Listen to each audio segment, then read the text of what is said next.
కొంతమందిలో లైంగిక కోరికలు ఎక్కువగా ఉంటాయి. అది శరీర తీరు వల్ల కావచ్చు, ఇంకేదైనా కావచ్చు. అలాగే పని పాట లేకుండా నిత్యం శృంగారంలో ఆనందించాలనే వ్యసనం కూడా ఓ కోరిక కావచ్చు. అయితే ఈ కోరికలే గుర్రాలైతే అనే వాటికి మాత్రం కళ్ళెం వేయాలి, లేదంటే విపరీత పరిస్థితులకు దారితీస్తుంది. ఇలానే ఓ యువతి చేసిన శృంగార యుద్ధం భయంకరమైన పరిస్థితులకు దారితీసింది.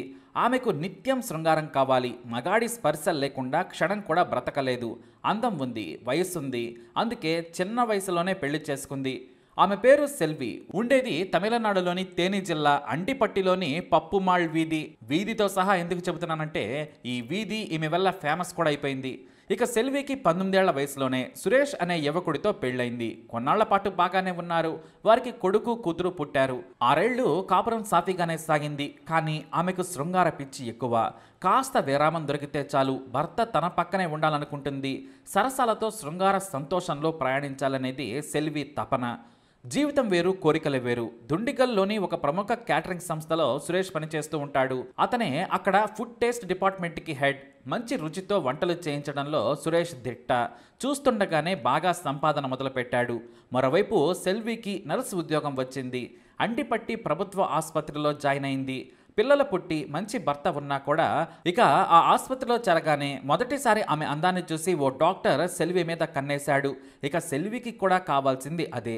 ఆమె తన చూపులను విసిరి డాక్టర్ను పిచ్చివాడిని చేసింది. ఇటు సురేష్ ఏదైనా క్యాటరింగ్ ఆర్డర్ వచ్చిందంటే మరుసటి రోజు ఉదయం కానీ ఇంటికి వచ్చేవాడు కాదు. బాగా అలసిపోయేవాడు కూడా.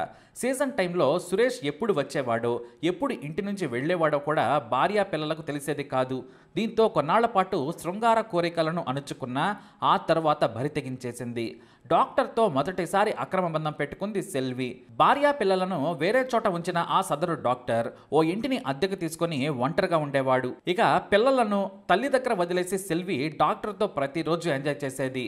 ఇక భర్త ఇంటికి రాగానే అతనితో కూడా చెలరేగిపోయేది. అతను డ్యూటీలో ఉన్నాడని తెలియగానే నైట్ డ్యూటీ పేరుతో ఇటు డాక్టర్ దగ్గరికి వెళ్ళిపోయేది. అలా శృంగార పోరాటం మొదలుపెట్టింది. అంతేకాదు సదరు డాక్టర్ తన భార్యను తీసుకొచ్చుకున్న తర్వాత సెల్విని వదిలేశాడు. అలా అని అతని వెంటే పడలేదు. ఏకంగా సూపరింటెండెంట్నే లైన్లో పెట్టింది. ఆ తర్వాత అతను కూడా బిజీగా ఉండడంతో తన ఇంటి పక్కనే ఉన్న 21 ఏళ్ల డిగ్రీ కుర్రాడిని కూడా వదిలిపెట్టలేదు సెల్వి. ఇంట్లో ఎవరూ లేకుంటే డిగ్రీ కుర్రాడికి మెసేజ్ పెట్టి మరీ పిలిపించుకుని ఎంజాయ్ చేసేది. ఆ కుర్రాడైతే సెల్వి మైకంలో పడి శృంగారానికి బానిసైపోయాడు. ఆమె పడక గదిలో అతనికి చూపించే సుఖానికి అడిక్ట్ అయిపోయాడు. దాదాపు 3 ఏళ్లు చదువు, భవిష్యత్తు వదిలేసి సెల్వితోనే గడిపేవాడు. దీంతో అతని తల్లిదండ్రులకు విషయం తెలియడంతో ఏకంగా అంటిపట్టిని వదిలేసి కొడుకు జీవితం బాగు చేయాలని వెళ్ళిపోయారు. ఎందుకంటే తన కింద బానిసలా చేసేసుకుంది. సెల్వి ఇంట్లో పనులు చేయడం నుంచి చివరకు బట్టలు కూడా ఉతికి ఆమెతో ఎంజాయ్ చేసేవాడు. ఆ వీక్నెస్ను ఆసరాగా చేసుకొని కుర్రాడి లైఫ్తో ఆడేసుకుంది. ఇక తమ బంధువుల ఫంక్షన్కు వెళ్ళి మరొకరిని కూడా లైన్లో పెట్టింది. అంతేకాదు సీఎం లాంగ్ టూర్ ఉండడంతో ప్రభుత్వ ఆసుపత్రి నుంచి కొంతమంది సిబ్బందిని అండిపట్టి ప్రభుత్వ గెస్ట్ హౌస్లో క్యాంప్ ఏర్పాటు చేశారు. ఆ క్యాంపుకు సెల్వి హెడ్. ఆ సమయంలోనే ఏకంగా ఓ పోలీస్ అధికారితో కూడా శృంగారం నెరిపింది. ఎక్కడ గ్యాప్ దొరికినా సరే సెల్వి ఏమాత్రం తగ్గేదే కాదు. దీంతో ఈ విషయం కాస్త ప్రభుత్వ ఆసుపత్రిలోని కొంతమంది సిబ్బందికి తెలిసింది. అంతే సెల్వి విశృంఖల శృంగారం గురించి సెల్వి భర్త సురేష్కు తెలియజేశారు. ఆమె మగాళ్లను ఇట్టే పడేస్తుంది. డాక్టర్లు, చదువుకునే కుర్రాళ్ళు, పోలీసులను కూడా వదిలిపెట్టడం లేదు. కాస్త జాగ్రత్తగా ఉండాలని చెప్పారట. ఎందుకంటే తన తోటి నర్సు భర్త కూడా అదే ఆసుపత్రిలో పనిచేస్తుండగా ఒకే రోజు రాత్రి అతనితో గదిలో నుంచి వస్తూ ఉండగా చూసిందట సదరు నర్స్. దీంతో సెల్వి భర్తకు ఆ విషయం ఆమె లీక్ చేసిందట. ఈ విషయంపై సురేష్కు సెల్వికి గొడవలు కూడా జరిగాయి. ఇలా అక్రమ బంధాల గురించి గొడవలు జరుగుతున్నా సరే ఇద్దరూ 15 ఏళ్ల పాటు కాపురం చేశారు. కానీ వయసు పెరిగే కొద్దీ సెల్వి ఇంకా రెచ్చిపోయింది తప్ప ఎక్కడా తగ్గలేదు. తన బుద్ధి కూడా మార్చుకోలేదు. ఇక చేసేది లేక పిల్లలకు అసలు విషయం చెప్పేసి ఆమెను వదిలేసి వెళ్ళిపోయాడు సురేష్. సెల్వి తన పిల్లలను తల్లిదండ్రుల దగ్గర వదిలేసి అండిపట్టిలోనే తన లవర్స్ దగ్గర డబ్బు లాగి మంచి ఇల్లు కొనుక్కుంది. అంతేకాదు మొదటి అంతస్తులో తన బెడ్రూమ్ను మాత్రం ప్రత్యేకంగా తయారు చేయించుకుంది. సెల్వి ప్రియుడైన ఓ డాక్టర్ ఆమె కోరిక మేరకు ఖరీదైన ఫోమ్ బెడ్ను కానుకగా ఇచ్చాడు. ఇద్దరూ ఆ బెడ్పై ఎంజాయ్ చేసేవారు. గదిని కూడా చాలా శుభ్రంగా రాజుల పడక గది కంటే అద్భుతంగా చేసుకుంది సెల్వి. ఆ గదిలో డాక్టర్ మాత్రమే కాదు, తనను తప్పుడు చూపు చూసిన ప్రతి ఒక్కరిని బుట్టలో పడేసింది.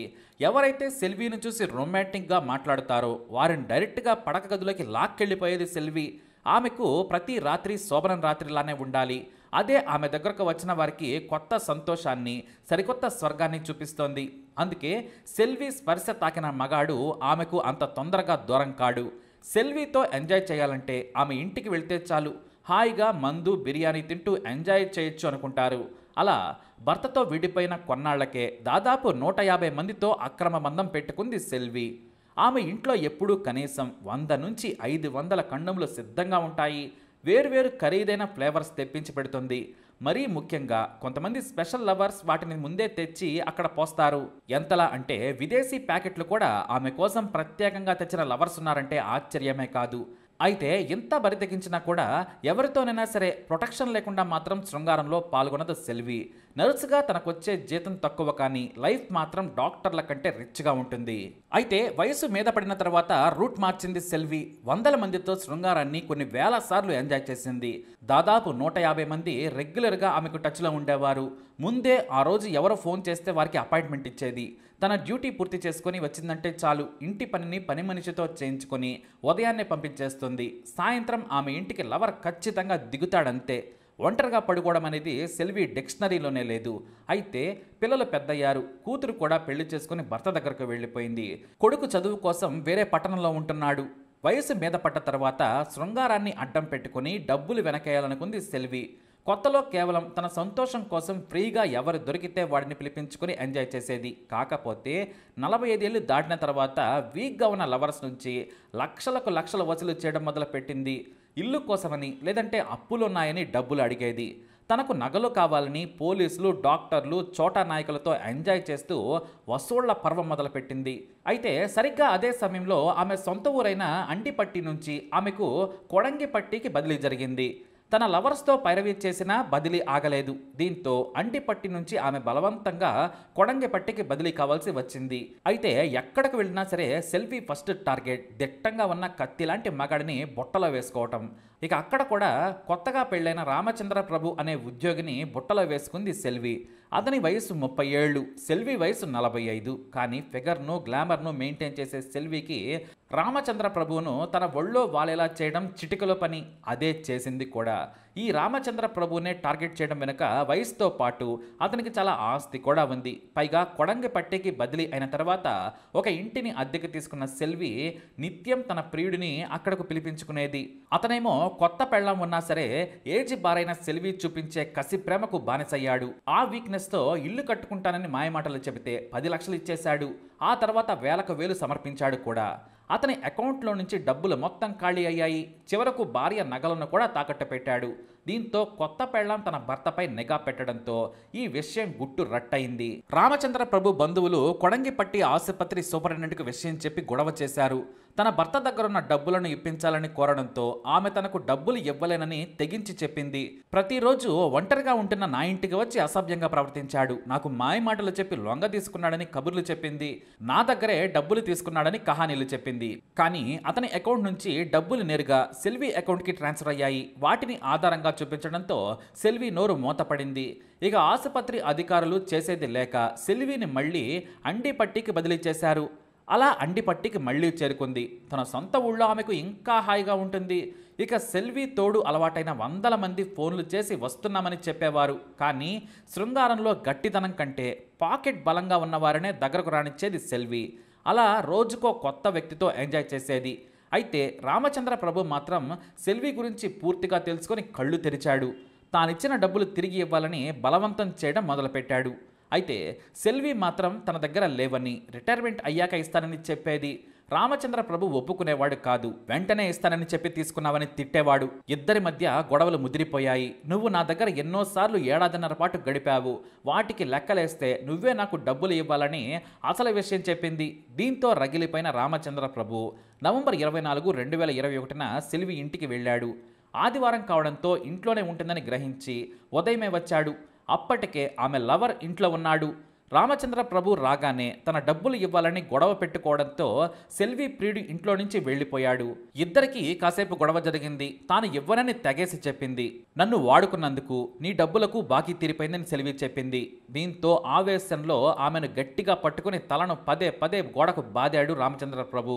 తలను గట్టిగా బాదడంతో తల పగిలి సెల్వి చనిపోయింది. ఆ వెంటనే ఆమె మెడలోని బంగారంతో పాటు డబ్బు, ఇతర నగలు సర్దుకొని ఇంట్లో నుంచి వెళ్ళిపోయాడు. అయితే ఆ రోజు మధ్యాహ్న సమయంలో సెల్వి మరో ప్రియుడు దారిలో వెళ్తూ ఉండగా ఓసారి చూసి వెళ్దామని ఇంట్లోకి వచ్చాడు. సరాసరి ఆమె బెడ్రూమ్లో రక్తపు మడుగులో పడి ఉండడం చూసి భయంతో పారిపోయి బయటకు వచ్చాడు. వెంటనే పోలీసులకు సమాచారం ఇవ్వడంతో సీన్లోకి వచ్చారు అధికారులు. ఇల్లంతా వెతకగా పోలీసులకు మత్తిపోయే వస్తువులు దొరికాయి. ఇక అప్పటికే సెల్వి చనిపోయింది. ఇంట్లో ఆమె బెడ్ స్పెషాలిటీని చూసి ముక్కున వేలేసుకున్నారు. దాదాపు 500 డిఫరెంట్ ఫ్లేవర్ కండోమ్స్ చూసి షాక్ తిన్నారు. ఒక సాధారణ యువతకి వీటితో పనేంటి, పైగా ప్రభుత్వ ఉద్యోగిని. దీంతో ఆమెను ఎవరు చంపారు అనే దానిపై విచారణ జరిపినా వాటికి ఆధారాలు దొరకలేదు. భర్త సురేష్ను అదుపులోకి తీసుకొని అనుమానించారు అధికారులు. కానీ అతను హత్యకు ముందు రోజు నుంచి ఒక ఫంక్షన్లో ఉన్నాడని తేలింది. అయితే అతను పోలీసులకు కీలక సమాచారం ఇచ్చాడు. మా ఆవిడ కామదేవత, శృంగారం కోసం ఏమైనా చేస్తుంది. ఆమెకు అదో పిచ్చి. సాధారణ మగాళ్ళు ఆమెను తృప్తిపరచలేదు. పని పాట లేని గ్లాడియేటర్స్ మాత్రమే సాటిస్ఫై చేయగలరేమో అన్నాడు. ఆ యాంగిల్లో విచారించండి, సులభంగా మీకు ఆధారాలు దొరుకుతాయని ఓ కన్ను కొట్టాడు భర్త. ఇక సెల్వి ఫోన్ డేటాను, మెసేజ్లను చూడగా ఏకంగా శృంగార సాహిత్యం బయటపడింది. రెగ్యులర్గా 150 మందితో ఆమె టచ్లో ఉంది. వారందరినీ పిలిచి విచారించగా నిజంగానే సెల్వితో గడిపాము, కానీ హత్య చేయలేదని చెప్పారు. సెల్వి హత్య విచారణ కారణంగా ఆమె ప్రియుల సంసారాలు కొన్ని కూలిపోయాయి. ఎందుకంటే చాలామందిని పోలీస్ స్టేషన్కు పిలిపించి విచారించారు పోలీసులు. వాళ్ళంతా కూడా రసరాజుల్లా ఆమెకు మెసేజ్లు పెట్టారు. సమయం సందర్భం లేకుండా కాల్ కూడా చేశారు. దీంతో వారి భార్యలు కూడా తమ భర్తలు ఎంత నీచులా అని వదిలేశారు. దాదాపు 20 రోజులు పోలీసులు కష్టపడగా ఓ మాజీ లవర్ పోలీసులకు చిక్కాడు. అతన్నే రామచంద్ర ప్రభు. ఆమె ఇంటికి వెళ్లే దారిలో ఉన్న సీసీ కెమెరాలో రామచంద్ర ప్రభు నడుచుకుంటూ వెళ్లడం కనిపించింది. అయితే మాస్క్ ఉండడంతో మొదట పోల్చుకోలేకపోయారు. రామచంద్ర ప్రభును లైవ్లో చూసిన తర్వాత అతనే అని తేలింది. దీంతో అతన్ని విచారించారు పోలీసులు.